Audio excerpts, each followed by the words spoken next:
Okay, retail versus institution tayo. Si retailer, sila yung mga katulad natin, may mga malilit na kapital.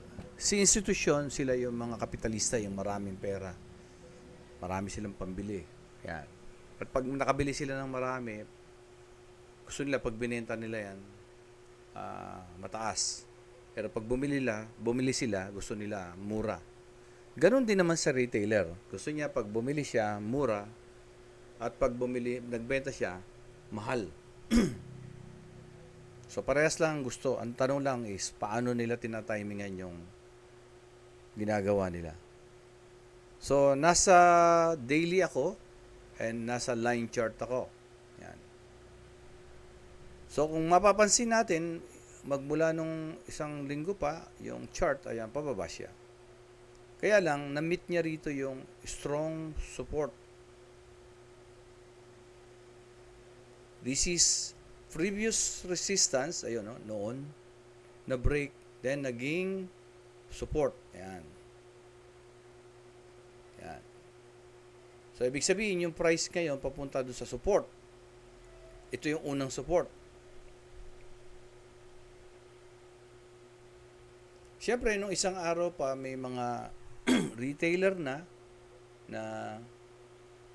isa na tayo doon, na nag-buy na rito. Kasi nga, nasa support na eh. Pag nasa support, sinasabi lang, buy low. Diba? Buy low. So, dito ang entry, siyempre, sa ilalim niya ng support. Sa ilalim niya ng SL.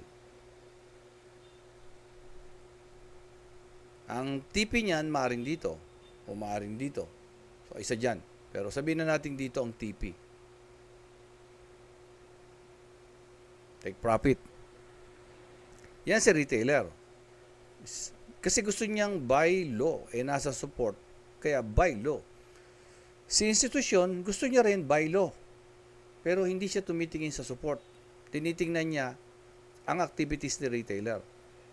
Alam niya na si retailer nag-execute base sa pattern. Na pag nasa support, they will buy, entry here, stop loss here, TP here. Si institution ngayon, gusto niya mas mura. Unang-una, kung magbabay siya riyan, magbabay si retailer, so equilibrium, walang galaw. So ang gagawin niya dyan, pwedeng ang gawin niya dyan, magsesell siya. Magsesell. Ayan. Pag nag-sell yan, yung mga retailer na nakabuy dito, ang tendency kasi pag maraming seller, kaya niyang i-manipulate yan eh. Babagsak yung price. Tingnan nyo, di ba? Bumagsak.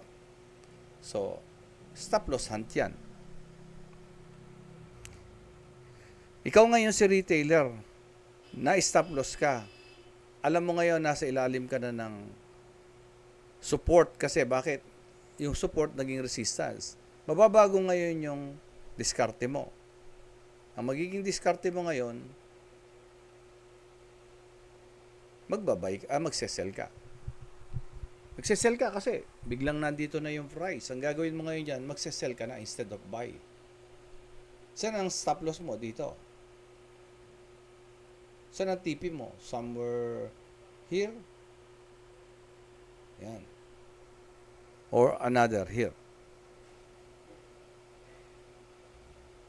So, kung gusto mag-buy ni institution, meron nang nagbebenta. Sell na to eh. Pero, pwedeng ang ginawa niya dyan, nag-sell din pa rin siya. Since nag-sell silang parehas, lalong bumagsak yung price. Now, eto na siya ngayon sa another support. Yung price nandito na sa support. So, nag-TP na yung ilang nag-sell dito, pero yung iba dyan magbabay.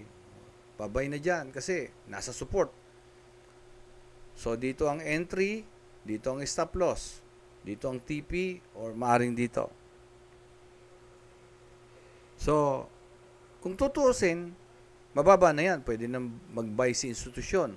Pero since nasa major support siya, mas maraming nagbabay na retailer ngayon dyan. Ang stop loss nasa baba. So, pwedeng ang gawin ni institusyon, mag-sell siya lalo para ma-break yung support.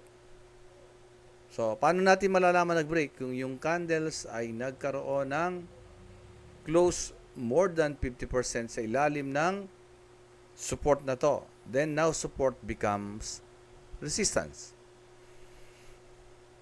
So, pag ganun ang nangyari, makikita ngayon ng mga retailer, uy, na-break yung support. Ngayon, nasa resistance tayo. So, the retailer now will sell. Kasi na-break yung major support.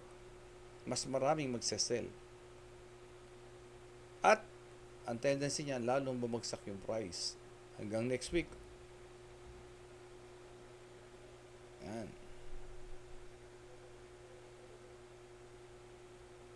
So, pagdating dyan, pwedeng mag-sideways. Ayan. Para makapamili ng mura ngayon yung institusyon. Kasi, kung bibili siyang mas maganda, dito,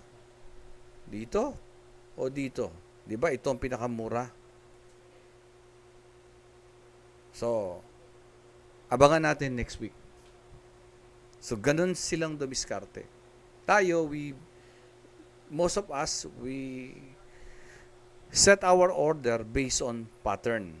Sila naman, based on the activities ng mga retailer. I hope na meron kayong natututuhan dito sa retail versus institution.